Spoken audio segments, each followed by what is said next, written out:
Welcome to week 7 of the second season of the Pacific Division Sheltering Capacity Building Series.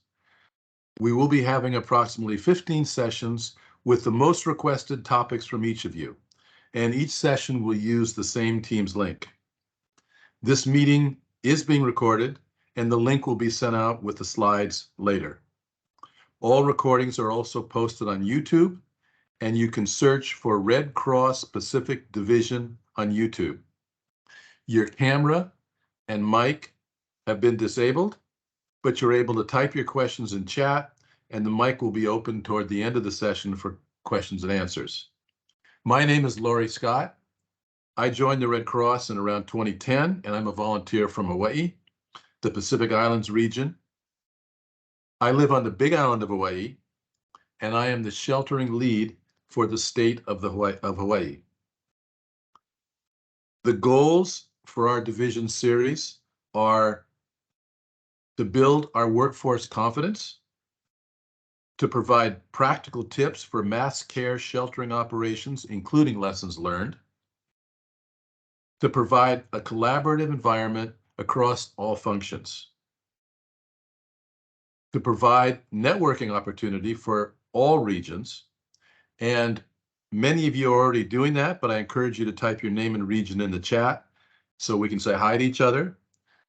So far, I've picked up California, Texas, Alaska, Washington, Nevada, Oregon, Idaho, and Hawaii, perhaps more as we go on. And also to increase local volunteer engagement by empowering each region to host or present at least one session. So I'd like to take this opportunity first to thank eWay for putting on this series for us. And I'd like to turn this over to Susan Wananen, who is the Pacific Division Workforce Engagement Lead and Resource Mobilization and Support Manager. That's a mouthful, Susan. Susan's been with the Red Cross since 2011. I will be monitoring chat and will pass on your questions to Susan. Over to you, Susan. All right, thank you for the introduction, Laurie. So I have been a volunteer for 12 years this Friday, and I started out in Minnesota, and my very first deployment was when a tornado hit Minneapolis, and my job was to sit behind the registration table and check people into the shelter. So I had completed the shelter service associate training, but this was my first day, and I was the only one working the table, and the shelter was in an armory. And since cell phones didn't work well inside, I had a walkie-talkie I was supposed to use if I had any questions for my supervisor. And boy, did I have questions. I am grateful that I had that experience because I truly appreciate what you do at the front line of our mission delivery. And I'm very happy to be here tonight to answer your questions about the promotion process. So I do want to start by saying that many people tell me that all they want to do is work with the clients. They have no interest in promotions, that they don't want to be a supervisor. And I get it. No one loves doing the reports or attending the meetings. But I also know that without people who are willing to step up and do the less satisfying work, we could not serve our communities impacted by disaster. Leadership is meaningful in its own way, and good leaders are critical to the worker and client experience. And so I hope that since you're tuning in tonight, you might be interested in learning more about taking the next steps toward promotion. So I'm going to go ahead and turn off my camera now so that and then I'll focus on these slides. Great. So promotions equals reassignments. These terms are used interchangeably, and while reassignments reflects the possibility of going either direction, maybe up or down, for our purposes, they mean the same thing and indicate an upward direction. Every region has a workforce engagement manager who has a team of volunteers who support activities like deployment or recognition or training and leadership development. Promotions are a key part of leadership development. Promotions to supervisor are completed at the regional level. Promotions to manager are completed at the divisional level. And I was just wondering really quick, can anyone think of the one exception to this rule? Maybe you could just put it into chat. And Laura, you could let me know if you see any answers in the chat. The one manager position that's done at the regional level. Any guesses? I think you've stumped them, Susan. No, All no one's right. guessing. All right, that's fine. So it's the disaster action team manager. That is the one that is done at the regional level. But the sheltering manager and the mass care generalist managers, those are both done at the division level. Promotions to chief and above are completed at the national level. The positions beyond chief, indicated by the little plus sign there, are the high level leadership roles that are part of operations management. And these include the roles such as the generalist manager and the assistant director in operations. And that's sometimes called the ops AD. Any questions at this point? This is kind of a review, the promotions basics. So I'll just keep going. Okay. Susan, Eway has asked, what about OM Gen supervisor? Yeah, that is actually done at the regional level. Even though it is an OM gap, the regions do that one.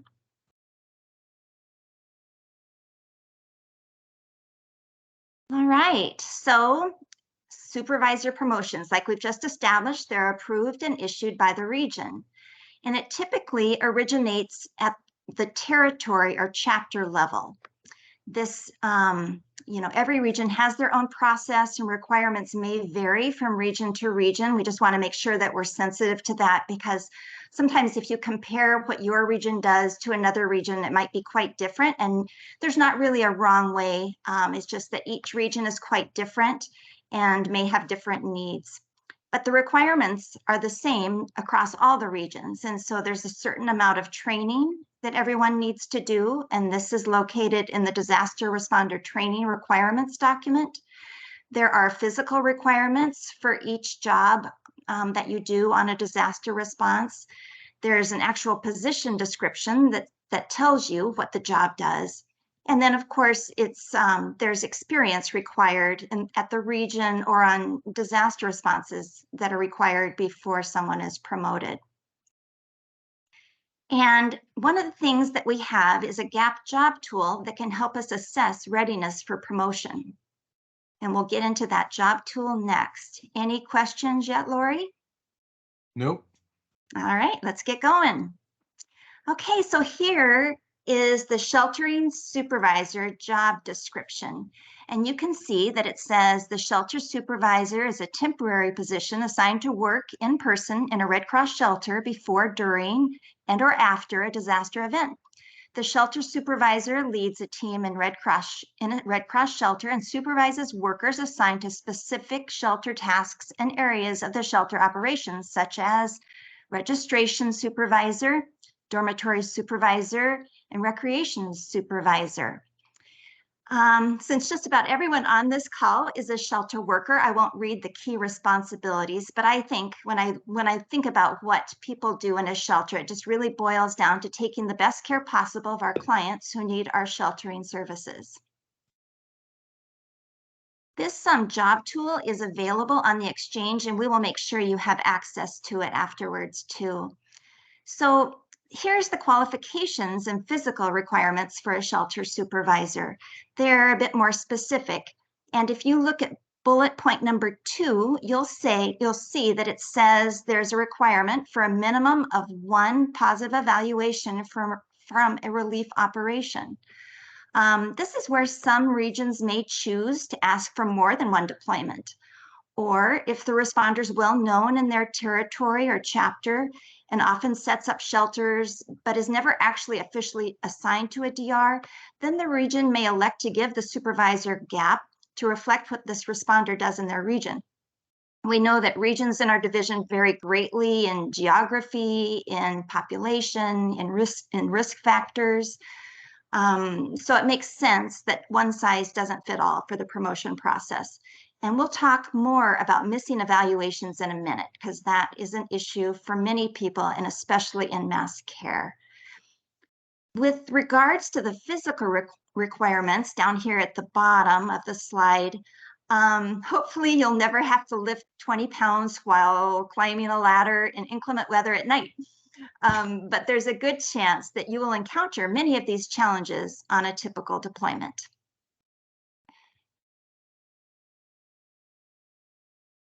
Finally, the training. You'll note that of all the training requirements, just the supervising the disaster workforce class is an instructor-led class. All the others can be done on demand in EDGE. The top box indicates required mass care sheltering service associate training, and that includes those very basic classes like disaster cycle services overview, everyone is welcome, shelter fundamentals, deployment fundamentals, and the mission card overview class. And then you can see the required classes on here, and then of course the recommended classes, and often those recommended classes become required when you move to that next level. So they might be recommended at the supervisor level, but then they'll be required at the manager level. All righty, we'll just keep going. Laura, you can just interrupt if there's questions, all right? Okay. Oh, I got a Thanks. question. I have a question Okay. from Kay. Can a region require additional training for a gap? They can, yes. And that again that's really up to the region. I know, for example, I am from Gold Country, and because we're such a high risk region, there was often, they would sometimes ask for a few extra trainings to complement the standard training, just to make sure people were prepared for everything that they might encounter. And that's one of those things that might be slightly different between regions at the supervisor level. All right, so how are candidates for promotion to supervisor identified? So we know what's required to be a shelter supervisor. So how does a promotion happen? Much of the time it starts in small responses, like a DAT response. Your disaster program manager or specialist gets to know you. They trust you to be reliable and competent. Maybe there's projects that you get to help with. There's local sheltering responses. And in this case, you can talk to your DPM, your disaster program manager, or your workforce engagement lead at the territorial level. You can say, hey, I'm interested in a promotion. You're going to hear this a few times during this presentation, but we would love for you to be your own advocate. You know, it is possible that your team will recognize what great work you're doing, but you also, if you want a promotion, then you need to say you are interested in that. And then there's a tool in Volunteer Connection that the team in your region will use, and they can use that promotion manager to track people in their progress, especially towards completing the required training. Get to know your regional sheltering and mass care leads. So these are the people who are on, it's called the Regional Steady State Table of Organization, or the RSSTO. And they're the people who lead these activities in your region. And so if you want to be considered for a promotion and you want to be involved in mass care activities at your regional level, you know, get to know who these people are and volunteer to help out. Here we go. Susan, Ask. Yes. Susan, two questions for you. Sure. Cynthia has asked, should the volunteer mass care lead coordinator be involved in this step? I believe it's the candidate for promotion. Yeah, so I do believe, so at the regional level, I think the mass care lead can see everyone who has a mass care gap. And it would be ideal, of course, if they reached out to their team and made sure that they were getting the opportunities and the training that they wanted. In my region, and again, this may not be the experience everywhere, we ask the regional lead for input when someone applies for a supervisor gap. So if someone were to apply for a shelter supervisor gap, I would take it to our regional lead and just get their approval. It's just the way that we do it in our region. It may not be that way everywhere, but that regional lead does play a role. I hope that answers that question. And Yue asked, What happens if the local region doesn't know the promotion manager tool? So this is, so it's been an issue, Yiwei, but we are really pushing right now at the division level to get all the regions on board and using it the same way, partly because it tracks the missing training and that informs the region and the division which trainings need to be offered. So if you have a lot of people who really need that supervising the disaster workforce, or whatever other class it is, by using that promotions manager, we can pull a report and see which classes are missing. So we're hoping, and there's a push for all the regions to use it in a similar manner. And one more question from Cynthia. What if there's no shelter lead in the region? Yeah, and that's a problem, right? But there's typically a direct services lead, and it's often paid staff. Or there's probably people in the region who deploy in mass care. I feel like there's resources at the region, but it's not always easy for the new person to figure out who it is. So it's always a good idea to go to your disaster program manager if you need help getting connected to the right people.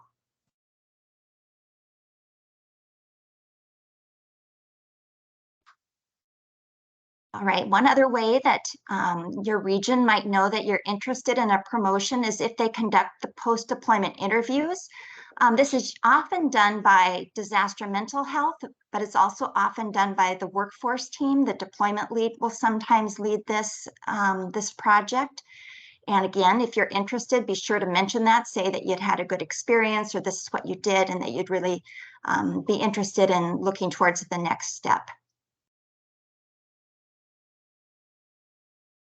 So evaluations for work on a national disaster response operation. This is a key way to prove that you are ready for a promotion by receiving a satisfactory evaluation for your work on a disaster relief operation.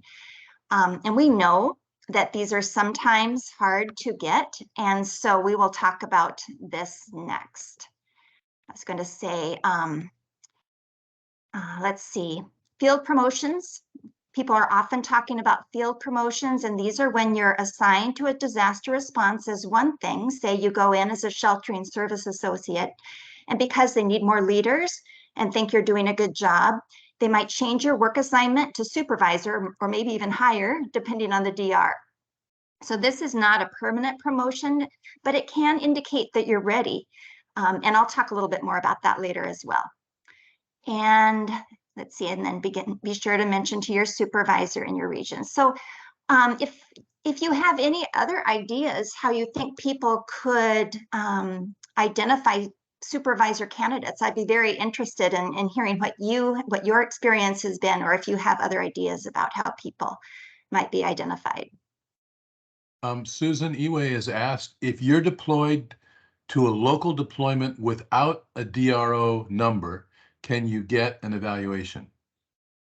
So in that case, we don't typically do an evaluation if it doesn't have a DR number associated with it, but especially at the supervisor level, whoever has seen that work Yiwei, whoever the supervisor is for this worker could write a letter of recommendation. They could write an endorsement of the person's work, and that would typically be enough at the regional level. For the manager level, and we'll get into that in just a minute, they really do require the evaluations, but we've got a few tricks up our sleeve as far as trying to get those evaluations for people who really need them. So more on that. Okay, so here we are. Back to the problem of evaluations and not getting one for the work that you've done. And everyone knows how frustrating it is. Supervisors change. They don't supervise you for more than a day or two.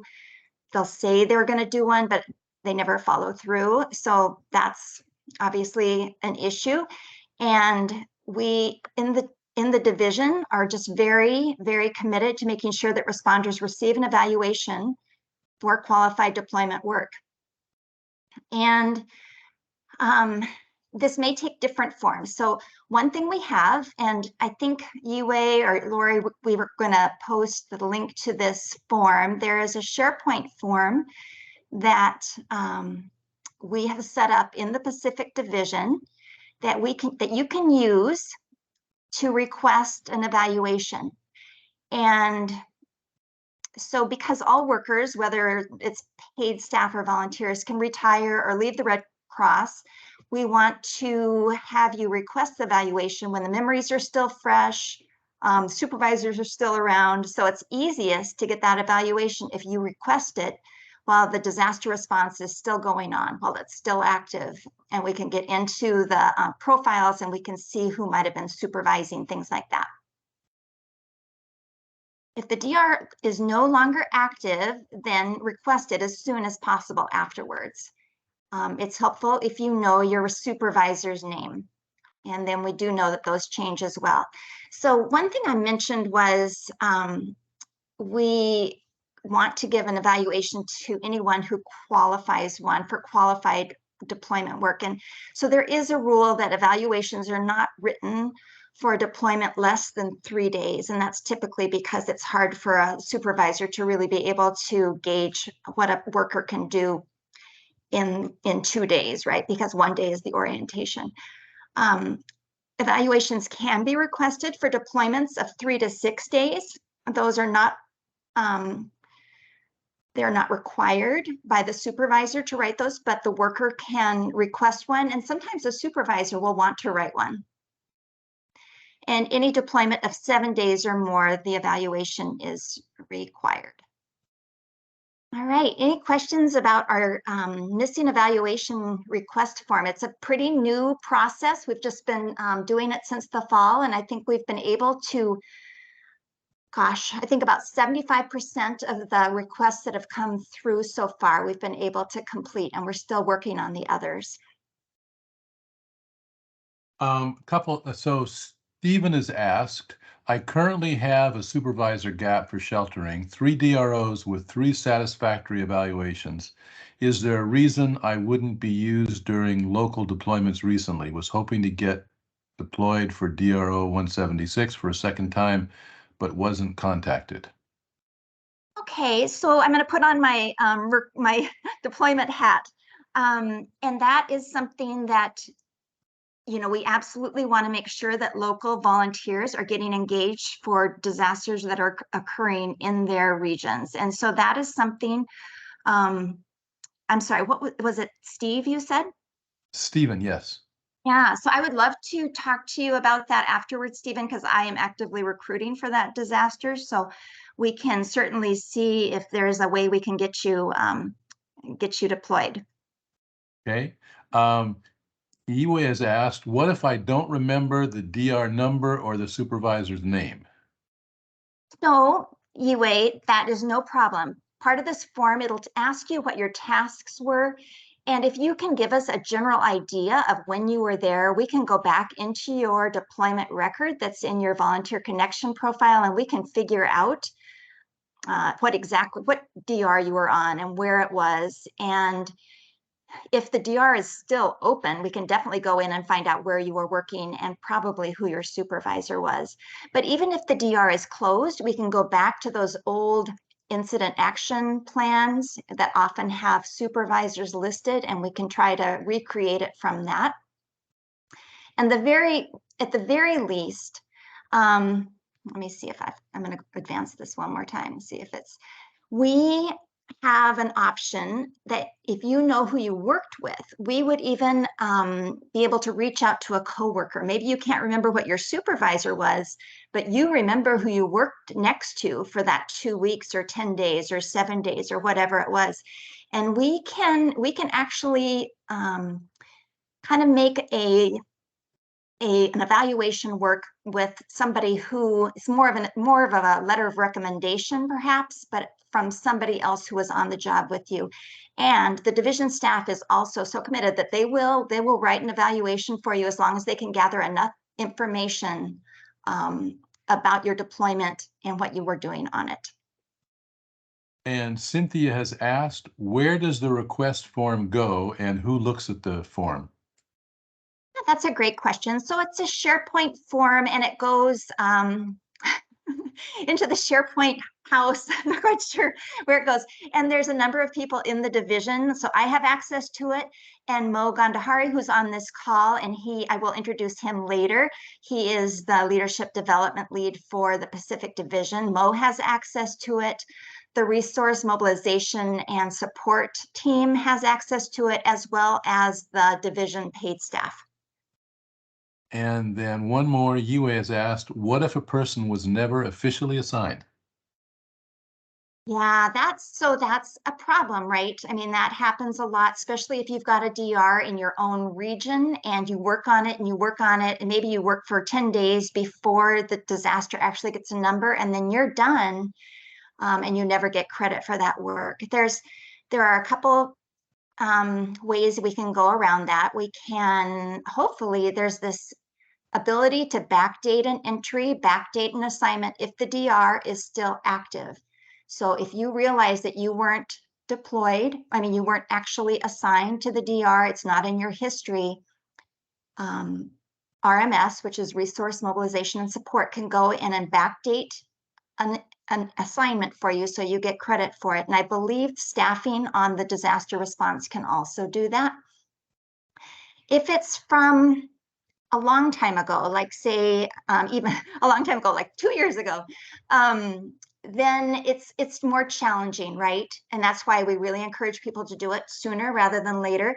We could possibly figure out some sort of, again, an endorsement, less likely to do an actual evaluation form. Okay, and I have a couple more here. Okay. Nancy has asked, I have an evaluation that has never been uploaded. How can I get this one added? Oh my gosh. Well, that is something I am happy to help with. I'm more than happy to help with that. The other way you can do it is if you send it in an email, or if it's a hard copy, we can I ask that question? Is it a hard copy or is it a digital copy? I'll just have to wait if there's an answer. Okay. Yeah, so a digital copy is very easy. You know, I could put it into documents, or the workforce engagement manager for the region could add it to documents. If it's in paper form, the responder could take a picture of it and then send that to me or the disaster workforce engagement manager. If you have a scanner or a printer, you can attach it to an email. But it's something that the workforce engagement manager at your region is happy to help with. And the answer was it's an email. Okay, even better. Yeah, that's great. And I have another question here from Amelia. Can a disaster volunteer engagement coordinator, I think, request for evaluation support, I think is the question. Okay, can a disaster workforce and can you say it one more time, Lori, please? Can a disaster volunteer engagement coordinator request for evaluation support? I guess request an evaluation, I think is what she means. Yeah, I think I don't see any reason why not. I'm wondering, is that like at the territorial level rather than the regional level? Not sure. Not sure. Andrea has asked, how do we know if someone turned in an evaluation for us? So one way to tell right away is if you go to your disaster DRO, your DRO history in your volunteer connection profile. In the history, there's a hyperlink to the right-hand side. So it'll have the name of the disaster, and over on the right-hand side, it'll say, it'll either say not completed, which means the evaluation is not there, or it'll say, hopefully, satisfactory. And if you click on the hyperlink where it says satisfactory, it'll open up the evaluation. We have learned that sometimes evaluations get put into a section of the volunteer connection profile called documents that the volunteer doesn't have access to. So that could be another question for your workforce lead at your region, just to say, hey, can you just check my documents to see if this evaluation has been put in there? that does happen occasionally, so it's worth looking for. Susan, when you get an evaluation, shouldn't it be shared with you? Yes, you'd think, right? That would be ideal. And actually, that is the gold standard, that the supervisor has a conversation with the worker at the DR or over the phone at least, talking about what's going to be in the evaluation. There should be no surprises in the evaluation when the worker receives it, because it's something that the supervisor has already talked to you about. So, but we know that that's not always the case. And occasionally those, even those ones that are posted in Volunteer Connection, there's maybe a kink in the system so that the responder doesn't get notified that it's been put in there. Okay, and then Carol has asked, what if you get a bad evaluation? Is there any way to fix it? So yeah, I mean, I feel like there's recourse for that. It's something that happens occasionally, and we certainly take it seriously when a worker doesn't feel like it reflects what they did on the job. Or sometimes, so we have the two different types of evaluations, or two different, say, scores. Like one is satisfactory and one is needs improvement, I think is the other term. And some supervisors will say needs improvement because the person just, they need a little bit more experience, but that's not what needs improvement means. We want in the general, everyone to have a satisfactory evaluation. And if there's things to work on, that's great. That should be part of the narrative. It shouldn't mean that this person, didn't do a good job. But if there's a problem, so if that's another thing that you can take to your regional worker, your regional workforce engagement manager, you could contact me or Mo, the leadership development lead for the division. We are happy to advocate for you in situations like that.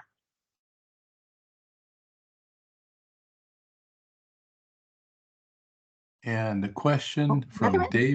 David. I Mhm. noticed that some time ago I deployed and there was no evaluation. What can he do? So if it's some time ago, then if you can remember anything about it, and you can look in your DRO work history, you can look in your own profile to see what disaster it might have been from. You fill out that form. We're providing the link, and you can say remember as much about it as you can, where you worked, who you think your supervisor, who you worked with, and what your tasks were. And the form is laid out so it pulls this information from you. There's different fields for you to fill in. And then we will do our best to get an evaluation written for you. And Amelia has asked, how can you evaluate a volunteer if their job title changed several times? Well, and that's tricky, right? That is hard, especially in mass care. If maybe you're doing sheltering, or maybe you're doing bulk or distribution of emergency supplies, or maybe you started out in disaster assessment or feeding, or whatever it is, you could be bouncing around a lot. And so that's almost like you're a generalist. And so that is something that it is harder to get an evaluation because you aren't really showing what you're doing for an extended period of time. But you still deserve an evaluation. And so whoever was your supervisor longest on that deployment should be writing you an evaluation. Okay, and then I have another one. Can you explain what it means to get a needs improvement evaluation?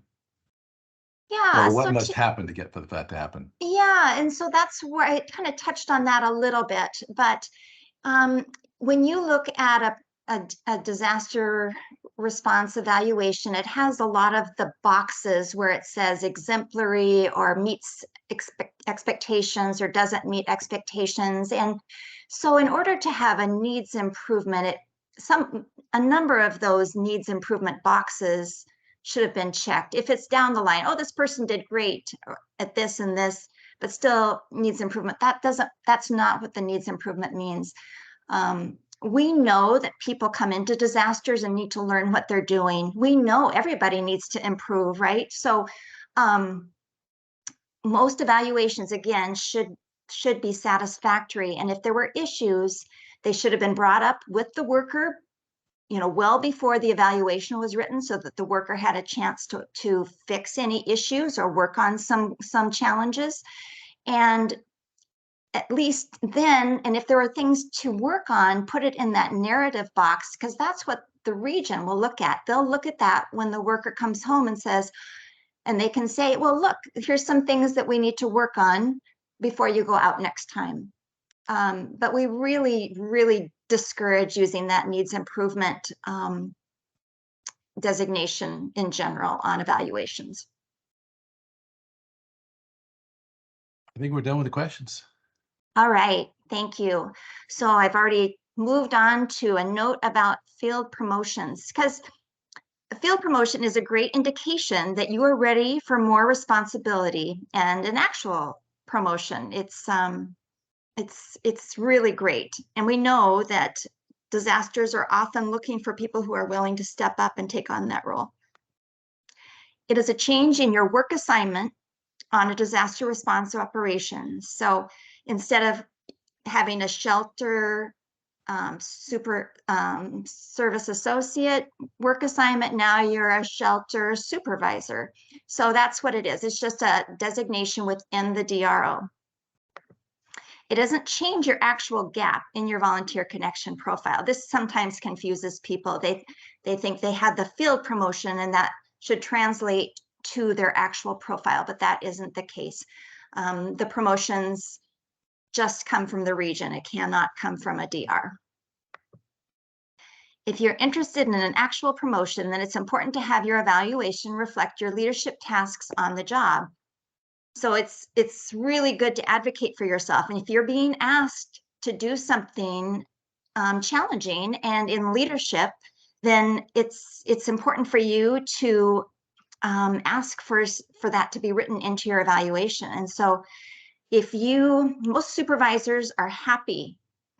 They would love to have you tell them what to put into your evaluation. So if there's things you're proud of, if there's challenges you met, if there's services you provided, you can write like bullet points for your supervisor to include in your evaluation. And that is absolutely fine, because nobody knows as well as you what you did on that DR, right? So don't be shy when it comes to giving suggestions to your supervisor about what you're doing. And also don't be shy about telling them you're looking for a promotion, so that they give you some of those tasks so you can try some of those higher level responsibilities. So keep a list of your tasks and accomplishments to share with your supervisor. And it's okay to advocate for yourself. It's good to feel like you have some agency in this promotion process. Any questions about field promotions? Nope. All righty.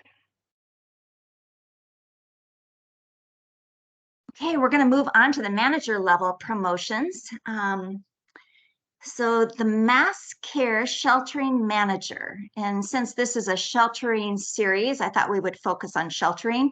It requires satisfactory evaluations in the sheltering activity from 4 or more disaster relief operations. It also includes a couple of specialty tracks. You need to have the mass care sheltering manager coordinator specialty track, and that is approved and issued by national.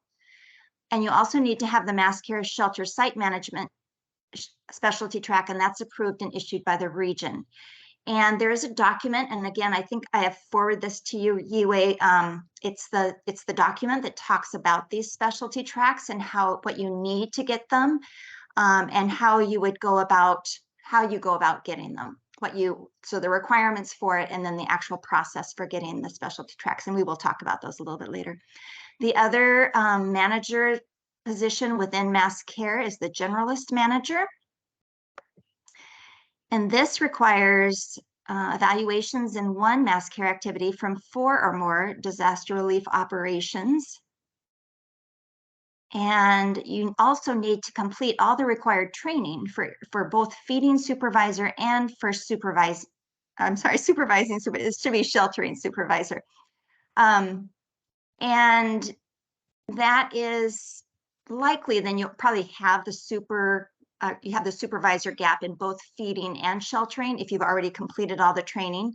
But the key is that you've completed all the training.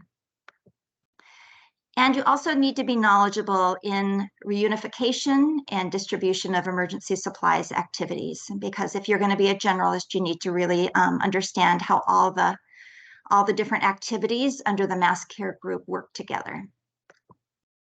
Susan, Okay. we have a question. We have a question from John that goes back Sure. to the previous question, Sure. the previous discussion. I feel there's a giant chasm between needs improvement and satisfactory. Has there been discussion on changing the options for evaluations, or is simple better? Yeah, that's a great point, and I think they're always talking about revamping the evaluation form. So I'm guessing that is part of the conversation, because it, like you said, it's like pass or fail, right? There's no nuance there at all. And that doesn't really reflect our workforce, because we know some people are doing a fine job, and then other people are doing an amazing job, and then other people are just there for the snacks or something, right? So yeah, so I think that's a really good point, that we need to have more than those two designations.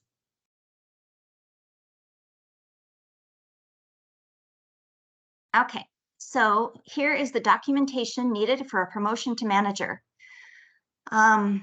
There is a reassignment. So we remember that reassignment is means the same thing as promotion. So reassignment request and recommendation form, and this is available on the exchange, and your workforce engagement manager and your leadership development lead for your region both have access to this. You need to make sure that the training is complete. And again, going back to that gap tool that we looked at for the supervisor level, there's also the same form available for the manager level that lists all the qualifications and the description and the training required. And then one thing that people are sometimes surprised by, but one thing you need when the packet goes in for your manager is that you must indicate you're available for deployment in volunteer connection, and you must be available for deployment within the year to be considered for reassignment. And occasionally people forget to do this, and we just we go back to them and have them enter that, but that is something that needs to be in there, because there's not much point in promoting someone and giving them a new gap if they're not really planning to use it. All right, here we go. Here's that word. Satisfactory evaluations for the 3 most recent disaster relief operations should be included, and preferably with at least 2 evaluations that are directly related to the activity in which the reassignment or promotion is being requested. So that's just like if you're applying for a sheltering manager promotion, then 2 of your most recent deployments hopefully are in sheltering, and those should be included.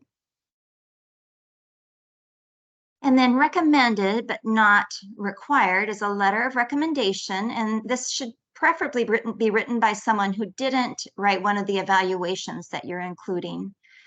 And then also it's helpful to have a resume, and you can include leadership experience within the Red Cross, but sometimes it's very interesting to see what kind of experience is from outside the Red Cross too. It just shows a breadth of the experience that you might have had over a career. And one thing, I don't know if you noticed, back here, I'm just going to go back. Where's this? So this one, do you see how it says satisfactory evaluations from 4 or more disaster relief operations are required for both those managers? But in here, it talks about just 3 evaluations. So just wanted to point out that even though it says 3 evaluations are in the packet, the division team will review a candidate's profile to make sure there's actually 4 evaluations in there for that extra required evaluation. I'm going to ask about that because it seems like we should probably match those numbers up. It's either 3 or 4, but for now, it's just the 3 most recent. Any questions on this page, Lori? Nope, and it's 3:44. I want to interrupt you again. All righty. This is slide 11. I think the rest go pretty fast. Oh, there is one more. Sorry. Jane has Okay, asked, can evaluations be from the same DR, assuming you work two different positions, I suppose? absolutely. And from Julia, is it a Red Cross resume or a Work World resume? It can be either or some sort of hybrid. It really doesn't matter. And it's recommended, not required. So it's kind of like a little frosting, right? It really is kind of the final touch on your application packet. Okay. Okay, so here's the process. The Regional Disaster Workforce Engagement Manager or Leadership Development Program Lead assembles and submits packet to the division via a SharePoint form. So this is the same kind of form like that we do for the missing evaluation. The SharePoint form has a spot to upload supporting documentation like evaluations, the resume, things like that. The division staff receives notification that a new reassignment packet has been submitted. This is usually via email from the SharePoint site. The division support for mass care is Chris Boyle. And then activity leads assess the application materials, and they take about 2 weeks to do this. And they are assessing for competency for disaster responses at level 3-4. So we just wanted to make sure that you understood that levels 1 and 2 are run by the region.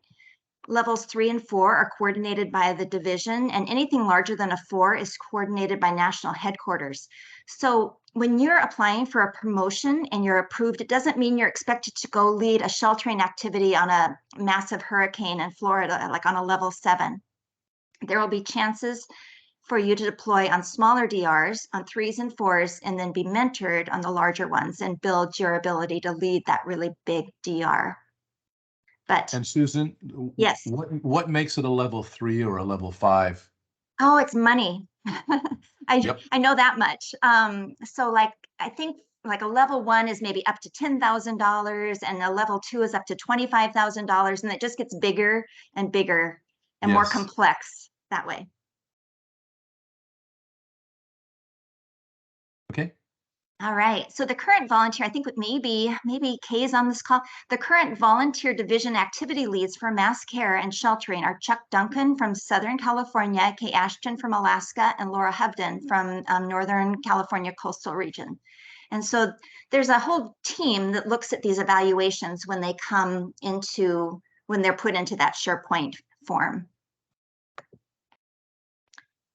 And then the recommendation from this team and referral goes to our division disaster executive, and that's Denise Everhart. And this whole process between, so we've got 2 weeks to assess the materials. We've got a week for it to go to Denise. And then there's time for RMS to also update volunteer connection profile and notify the region. So the whole process in theory is supposed to take 30 days. Or less. Sometimes they go through very fast. Occasionally they take longer. And thank goodness we have Mo for our division, who really is after the division to keep them on track, to make sure that these packets aren't languishing for months, which they have been known to do. Any questions about this slide? Nope. All righty. There's actually one, Lori, for the NICT, the one that Julia asked. Oh, I'm sorry. From Julia, I heard that NICT are now approving the promotions for managers and above. So the NICT they're doing they are doing the packets that go to national. So, and I think we're going to be getting to that in just a minute. So the NICT evaluates and then they send to the national assistant directors. So yes, that's another element that comes in for the promotion packets that are chief or higher. So I just wanted to give you the regional context for promotions, because sometimes it's just helpful to know who to contact in your own region. So every region has a disaster workforce engagement manager, and most regions have a volunteer regional leadership development lead.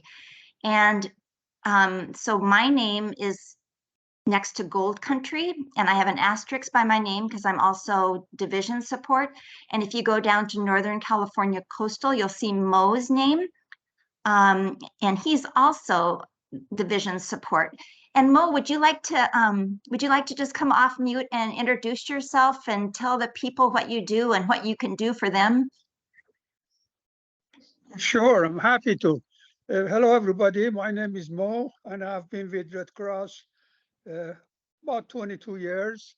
And interestingly, about tonight's presentation, my activity for a long time was in mass care, and I probably may have worked with some of you guys. I did in my mass care activities, I was quite active in sheltering and also generalist manager. But in recent years, you know, I'm getting a little older, as you all know. Sheltering and mass care and headquarters is a 12-hour day job. So now I have a cushier job, and that is, first of all, training. I'm a training manager. That's a little easier. And also, I report to Susan as division leadership development lead, and I'll be happy to do to answer any question you have. I've been at this job for a year. I've learned a lot, and some of these questions that you've asked, I've wrestled with it. And so, yeah, feel free to shoot me an email. I'll be happy to help you, whether it is to even prepare a package for manager level if you have question on that, or for a chief or ADF or whatnot. And so, yes, I'll be happy. And I wanted to mention one thing, because we talked a lot about evaluation. We need, as a workers, as a service associate or supervisor, we need to be proactive to make sure that we do get that evaluation. As far as I'm concerned, our supervisors owes an evaluation to us. More importantly, also a pretty good, solid interview before you leave the job. And that is basis for evaluation. So as far as I'm concerned, there is no excuse of not providing an evaluation for those who work with us. And Susan did mention that sometimes you have 2 or 3 supervisors on a given 14 days. But again, we need to kind of be proactive and make sure these supervisors talk to each other and we do get an evaluation at the end. Anyway, feel free to contact me. I'll be happy to help. And we all learn as we go along. Thank you, Susan. It's a great be working with you too. Thanks, Mo. And I was And I going to think, show my face, but I can't do that. So all right, I know you always turned our cameras off. I think you made a good point too, that when somebody has more than one supervisor, there's nothing wrong with 3 supervisors putting input into one person's evaluation, and then they get a bigger picture. We do call Mo our bird dog because he's very persistent at getting evaluations for people. So we appreciate that, Mo. So, Susan, Jane Yes. has asked, do you need to have an active role during Blue Sky to be promoted to manager? No, you do not. Okay, and Joan has asked, can a SA submit a letter of recommendation to anyone about their supervisor? Yes, that would be tremendous. And they would what would probably, they do? yeah, so if they wanted, if they're from the same region, you know, then it can just go to the workforce engagement manager, these people that are on the chart here. And if it's if they're from a different region, you know, again, if it's in our division, you've got all the contact information right here. If it's to somebody who's, say, from the East Coast, then I am happy to send that to the appropriate region. Okay, there are no other questions at the moment. All right. All right, so here we have, we're going to talk about Beyond Manager, and we're going to do this pretty quick. So the chief and assistant director packets, we did have the question about that, are approved by the division, just like the manager packets. They're then sent to the national team for additional assessment and approval. And so they do go to that National Incident Command Team. That's they call it the NICT, or the NICT. So it goes to the National Incident Command Team first, and then it goes to the National Assistant Director of whatever the activity is. So it does go up and is reviewed by a number of people at national. The chief packets require the same documentation as manager packets, nothing extra. The assistant director packets require additional endorsements and scenario responses, and those are included in the responder reassignment job tool. It has each AD, each assistant director packet has specific scenarios and questions, and so that's something that your leadership development person can help you find on the exchange. Yeah, Mo, did you want to say something?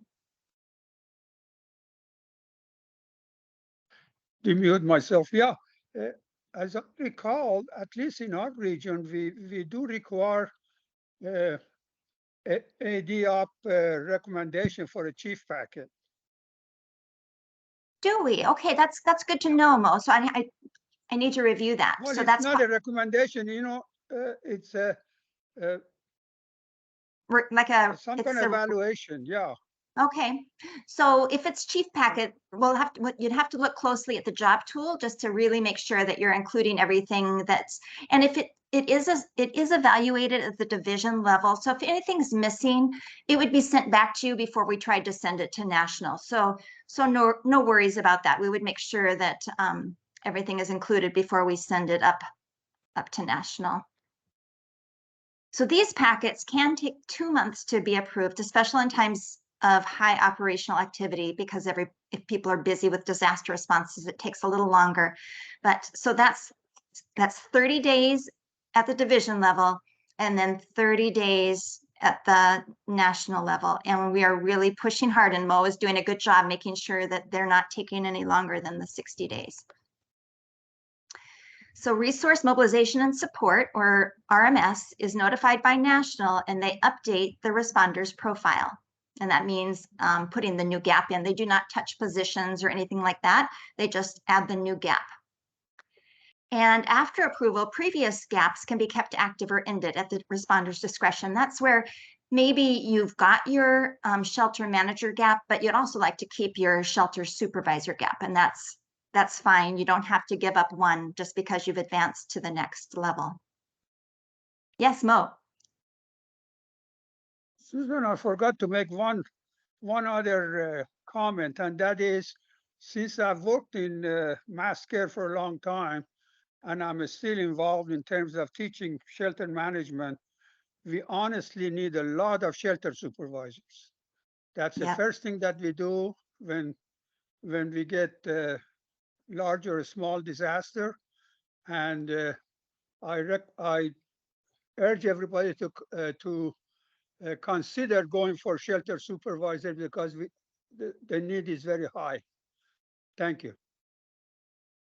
All right, thanks for the promotion, Mo. We're all in the same boat. We need more of those supervisors in sheltering. The other thing is, especially on this current disaster, 176, they are really trying to give mentoring opportunities to people. So this is something that we really want people to be aware of, that if you are at a high level, like if you are a manager and you want to have that mentoring experience before you go out to a level 6, that is something that we can help you, we can help make happen. And that's something that you could let me or Mo know this, and we will take it. Luke Beckman is the paid staff that supports workforce, and so he's the person that we would take those requests to. All right, back to these specialty tracks. So I know that you mentioned, I think I tuned in last week and you talked a little bit about the shelter resident transition work and that goes on in the shelters. And so and then there's also specialty tracks specific to people with sheltering gaps. And those, these are the ones that are pertinent for shelter workers. You've got the mass care shelter site management, and that's something that the region can give you. Then there's something called FROST, which is the Field Remote Operations Support Team. And that is something that is approved by national for people, and all you have to have is this shelter service associate gap for that one. There's the mass care sheltering manager coordinator. That's another one that goes to national. And the workforce shelter management. and that goes to national. And I have a soft spot for the workforce shelter management because those are the people who are qualified to run a staff shelter. And because I'm in workforce, we often have to open staff shelters. And so we just really love it when people are interested in helping us help the workers find a good place to be at night or during the day if they're working the night shift. And then the specialty tracks, again, talking about those shelter resident transition, the SRT track, specialty tracks, those are specific to people with a recovery or an individual disaster care gap. But I would say that people often will have a mass care gap as in addition to a recovery gap. And so those really work well together. Okay, I got through it. I know I'm running, You did. I'm running short on time. It's exactly 4 o'clock, so it was perfect. Okay, good. And I don't see any more questions in the chat, so I think everyone's asked the questions that they have. Just a comment from me, don't give up on your evaluation. I had an evaluation, it took me 9 months, but I did get it. Just Yay. So thank you all for attending tonight's meeting. Our next meeting will be in 1 week on Wednesday, March 21st. And will be on the challenges of running a pre-disaster homeless shelter. And I look forward to seeing you all then. Thank you for attending. Bye all. All right. Bye. Thanks, everyone. Susan, if you can answer 2 questions for us real quick, that is in the Sure. chat. Did I miss any? I'm sorry. One is that I asked that how will we be notified if the reassignment gets approved or not? Okay, are you talking about a reassignment at the like manager level? Yes, as the person that's submitting it, how do we know as the volunteer, themselves, how would they be notified if they get approved or denied?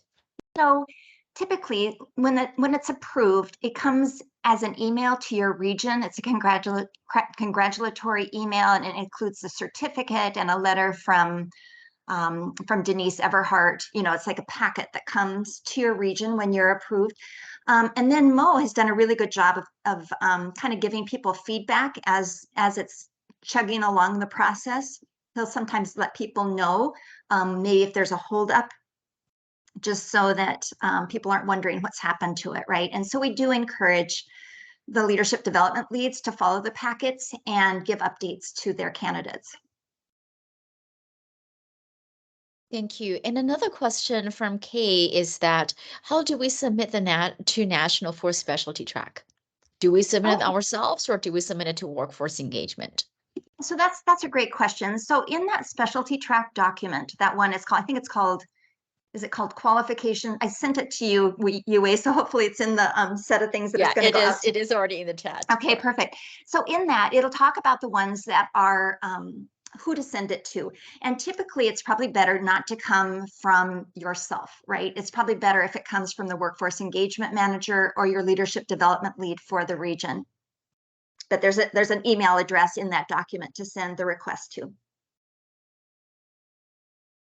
Perfect. Thank you. Thank you so much, Susan. Thank you so much, Mo. And thank you so much, Lori. You did a fantastic job for moderating it. Thank you so much. All right. Thanks, Shive. Thank you all.